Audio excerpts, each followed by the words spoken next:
રાજકોટ જિલ્લા કલેક્ટરની સૂચના અન્વયે ઉપલેટા શહેરમાં પૂરની બચાવ કામગીરીને લઈ મોક ડ્રીલ યોજાઈ. ચોમાસાની ઋતુ શરૂ થવાની તૈયારી થઈ રહી છે અને ગુજરાતમાં અલગ અલગ જગ્યાએ વરસાદનું આગમન પણ શરૂ થઈ રહ્યું છે, ત્યારે પૂર અને કુદરતી હોનારતને પહોંચી વળવા સરકારે આગોતરી તૈયારી શરૂ કરી દીધી છે. ત્યારે રાજકોટ જિલ્લા કલેક્ટરની સૂચનાને ધ્યાને લઈ ઉપલેટા શહેરમાં પૂર હેઝર્ડ કે હોનારતના ફસાયેલ લોકોને બચાવવાની કામગીરીને લઈ આજે ઉપલેટા મામલતદાર દ્વારા અલગ અલગ ટીમો સાથે મોક ડ્રીલ યોજાઈ હતી,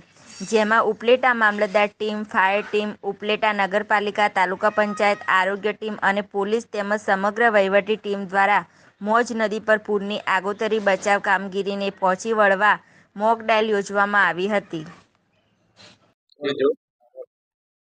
શ્રી કલેક્ટર સાહેબ રાજકોટના માર્ગદર્શન અને સૂચના હેઠળ ઉપલેટા તાલુકા પૂર હેઝાર્ડની સ્થિતિ દરમિયાન બચાવ કામગીરી તાત્કાલિક અને અસરકારક રીતે થઈ શકે તે હેતુ માટે ઉપલેટા તાલુકામાં આવેલ મોજ ડેમ ઓવરફ્લો થયાની સ્થિતિમાં નીચાણવાળા વિસ્તાર ઉપલેટા ખાતે મોજ નદી કાંઠે આવેલ સોમનાથ મહાદેવ મંદિર પાસેના ચેકડેમ પુલના ફસાયેલ વ્યક્તિઓને બચાવ કરવા અંગેની મોક ડ્રીલનું આયોજન આજરોજ ઉપલેટા